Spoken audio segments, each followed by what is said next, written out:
Love infinite में आप सभी का एक बार फिर से बहुत बहुत स्वागत है। आज की वीडियो उन लोगों के लिए है जिन लोगों के अंदर मनी मन इतना गिल्ट और इतना पश्चाताप है कि हमने ये क्या कर दिया। कोई एक ऐसा कृत्य आपसे हो गया है जाने अनजाने, जिसे भुलाना आपके लिए मुश्किल हो गया हो। इस तरह की वीडियो बनाने का एक ही मकसद है कि आप लोग अपनी लाइफ में आगे बढ़ें, सिर्फ और सिर्फ आगे बढ़े, बिना किसी पश्चाताप के, बिना किसी गिल्ट के। लेकिन बहुत बड़ी गलती हो गई हो। गलतियां किसी भी प्रकार की हो सकती हैं, जिसे आप पाप भी कहते हैं। लेकिन इस जीवन में फिर बिना पश्चाताप के यूं ही ख़त्म हो जाना, चले जाना, बिना माफ़ी मांगे, बिना पश्चाताप किए। और हमें मालूम है कि हाँ, पश्चाताप करना चाहिए, गिल्ट है, क्योंकि आप अच्छी, साफ, प्योर हैं। साफ प्योर होने के नाते, प्योर सोल होने के नाते आपको ऐसा लगता है कि वाकई एक बार हो गई गलती, वाकई ये गलती ही थी। लेकिन जो चीज़ बार बार की जाए वो गुनाह कहलाती है। लेकिन सम टाइम क्या होता है कि इंसान को पता ही नहीं होता है। यहाँ सिर्फ स्त्री और पुरुष की बात नहीं हो रही है, एक इंसान की बात हो रही है। वो स्त्री, पुरुष, बच्चा, जवान, कोई भी हो सकता है। किसी भी उम्र में कोई भी तरह का आप गलती, गुनाह या पाप कर सकते हैं। जानकर और अनजाने में, लालच में या किसी के बहकावे में इंसान का दिमाग फिर सकता है, जिस वजह से आपने वाकई एक पाप कर दिया हो, जिसका अच्छी सोल होने के नाते आपको लगता हो कि वाकई ये बहुत बड़ी गलती हुई। किसी के जीवन खराब किया, किसी का मन, किसी का शरीर खराब किया, तकलीफ दी, उसका जीवन दुखमय बना दिया सामने वाले का। अगर ऐसा फील होता है तो उसके लिए पश्चाताप करना बहुत ज़रूरी है। आप कोई भी हो सकते हैं, स्त्री, पुरुष, कोई भी उम्र आपकी हो सकती है। लेकिन आपको पता नहीं चल पा रहा कि पश्चाताप किस तरह से किया जाए। सीधा सिंपल तरीका, सावन का महीना चल रहा है, उस हिसाब से बता देती हूँ। कोई भी रिलीजन से हो आप, कोई भी रिलीजन से हो, आदि शक्ति वही हैं और कोई नहीं। उनके बाद ही सभी तरह के रिलीजन आए। तो कोई भी रिलीजन हो, कोई भी धर्म से आप संबंध रखते हो, यहाँ धर्म की बात नहीं हो रही, यहाँ अपराध की बात हो रही है। हर धर्म में अपराध अपराध होता है। हर धर्म में कोई भी इंसान गिल्ट में आ सकता है, गलती कर सकता है। तो धर्म की बात नहीं हो रही, धर्म से ऊपर की ही बात हमेशा की जाती है इस चैनल पर। वैसे भी ये ट्विन फ्लेम जर्नी का चैनल है, स्पिरिचुअल चैनल है। तो देखिए, बहुत अच्छा मौका है, समय है। यदि आपको वाकई लगता है कि आपने कोई गलती की है, अपने पति के प्रति बेवफाई की है, अपनी पत्नी के प्रति बेवफाई की है, आपकी सोच खुल चुकी है, अवेकनिंग हो चुकी है, समझ आ गई है कि वाकई गलती थी, किसी के पैसे का गबन किया है, किसी के लिए कुछ हर्ट किया है, किसी के प्रति र्यूमर फैलाया है, उसको जॉब से हटवाया है, जानबूझकर कृत्य किए गए हैं, या फिर किसी के कहने पर या दोस्ती यारी में आपने किसी के लिए उसका जीवन या उसका समय, उसका काम, उसकी इज्जत खराब की है, जिसका गिल्ट आपको है और आप पश्चाताप करना चाहते हैं। तो आज तो सोमवार है, सुबह भी कर सकते थे, वैसे अगर किया हो तो अच्छी बात है। कभी भी आपको ये वीडियो आपके सामने आए तो आप कभी भी शुरू कर सकते हैं। ऐसा नहीं है सिर्फ सावन से ही, लेकिन सावन का महीना ये वाकई ही शिव जी के से समर्पित है, इसलिए आप इसे कभी भी कर सकते हैं, किसी भी साल में, जब भी आपको ये वीडियो सुनाई दे, दिखाई दे। तो शिवलिंग पर आपको बेलपत्र चढ़ाने हैं, दूध चढ़ाना है, जल चढ़ाना है। संकल्प लेना है सबसे पहले कि मेरा नाम अमुक है, मेरे पिता का नाम अमुक है, मेरा गोत्र का नाम अमुक है। अमुक का मतलब कि यह है का मतलब जो भी आपका नाम है, पिताजी का नाम है, गोत्र का नाम है, उसको आप अपने मुंह से बोलेंगे, हाथ में जल लेकर शिवलिंग पर चढ़ाएंगे, बेलपत्र चढ़ाएंगे, क्षमा प्रार्थना करेंगे कि मुझे मेरे इस अपराध के लिए अपना अपराध बोलेंगे और क्षमा मांगेंगे। किसी भी धर्म से हो, शिवलिंग पर आप बेलपत्र दूध जल चढ़ा सकते हैं, कोई मनाही नहीं होती। दूसरा उपाय यही है कि आप निर्धन लड़कियों की शादी करवाएं, उसमें भी बहुत ब्लेसिंग मिलती है, क्योंकि जो लोगों के पास पैसा नहीं होता है और शादी में पैसा बहुत खर्च होता है,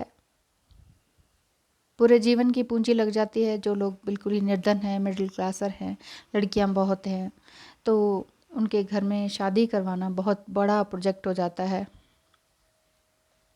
ऐसे लोगों की आपको ज़रूर मदद करनी चाहिए कि लड़कियों की शादी कराएं, उनके लिए गहने, कपड़े, भोजन इत्यादि का प्रबंध करें। तीसरा एक चीज़ और है जिसमें कि आप पढ़ कर सकते हैं, अगर आप पढ़े लिखे हैं तो। रुद्राष्टक नित्य पाठ करें, रुद्राष्टक का रोज़ पाठ करें, पुस्तक ले आएं रुद्राष्टक की, शिव स्तोत्र की, उसको पढ़ें और माफ़ी मांगें रोज़। क्योंकि कई बार हम कन्फेस नहीं कर पाते हैं, कई बार चर्च में होता है कन्फेस रूम, लेकिन वो भी किसी व्यक्ति के आगे कन्फेस करना होता है। व्यक्ति के आगे कन्फेस करने से कुछ नहीं होता, व्यक्ति भी इसी 3D वर्ल्ड का होता है, इसीलिए सीधे ईश्वर के समक्ष काम करें, यूनिवर्स को बोलें, यूनिवर्स से माफ़ी मांगें। क्यों? क्योंकि माफ़ी मांगने से सब कुछ सही होता है। चौथा मैं ये बताऊंगी, शिव अपराध क्षमा पाठ करें। इसे शिव अपराध क्षमापन स्तोत्र कहते हैं। इसका लिंक मैं डिस्क्रिप्शन बॉक्स में, लिंक तो नहीं, क्या कहते हैं, शिव अपराध क्षमापन स्तोत्र किस तरह से पढ़ना है हिंदी में, वो मैं लिखकर भेज दूंगी। डिस्क्रिप्शन बॉक्स में आपको मिल जाएगा।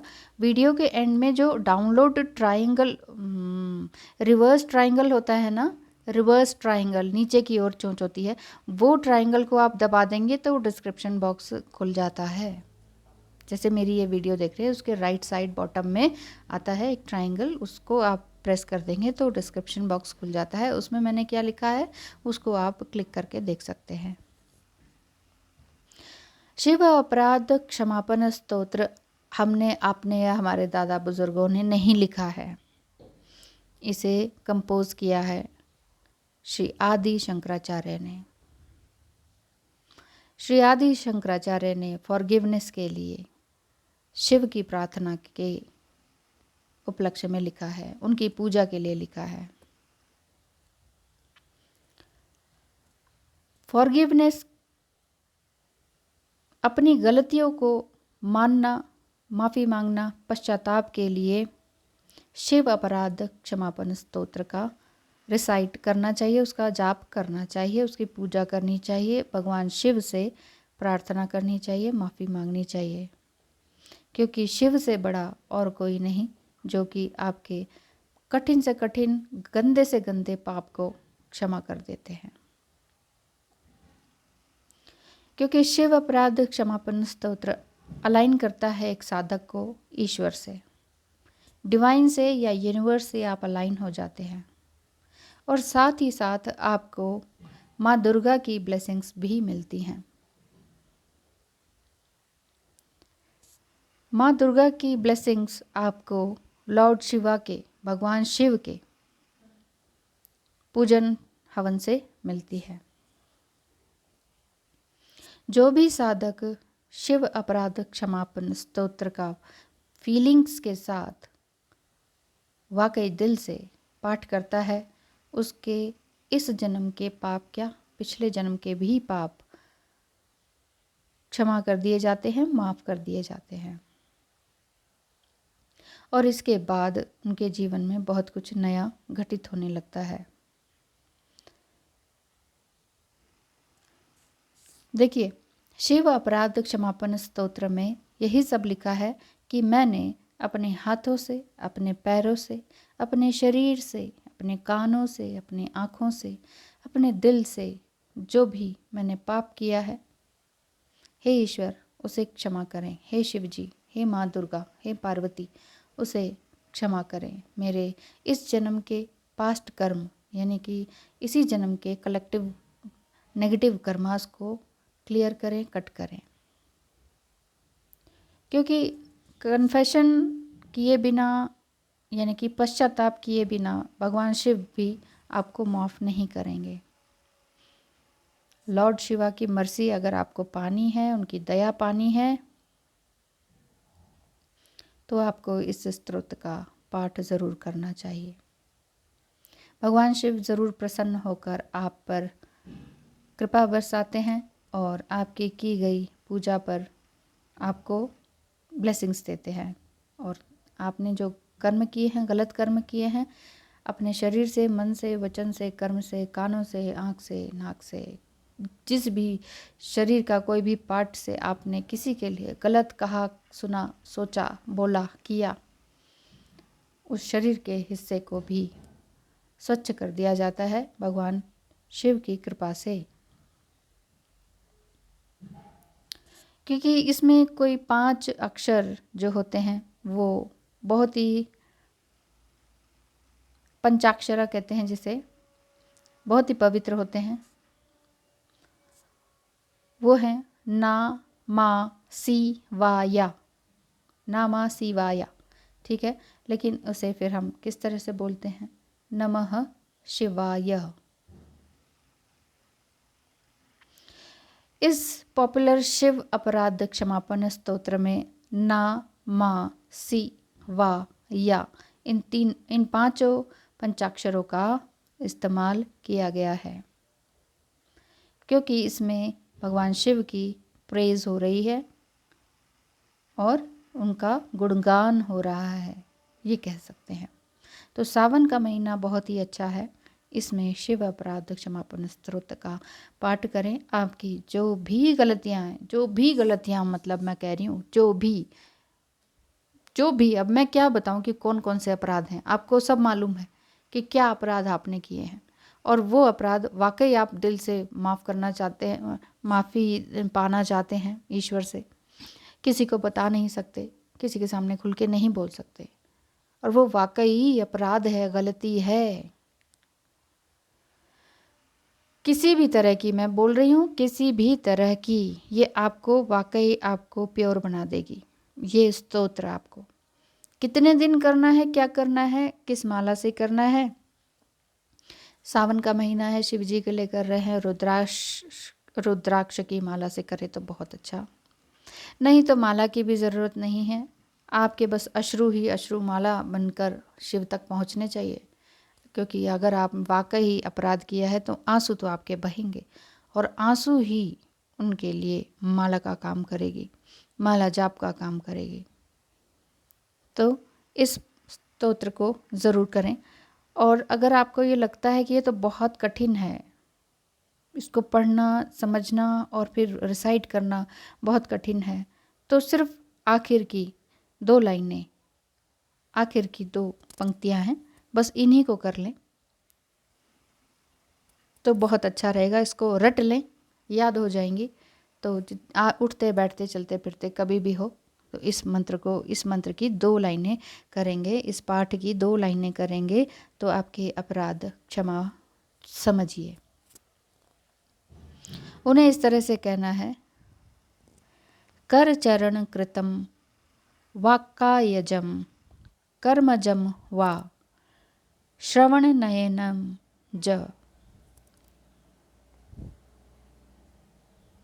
एक बार फिर से, कर चरण कृतम वाक्कायजम कर्मजम वा श्रणम नयनजम वा मानसम वापराधम विहितम विहितम वा सर्वमेतत् क्षमस्व, जय जय करुणाब्धे श्री महादेव शंभो।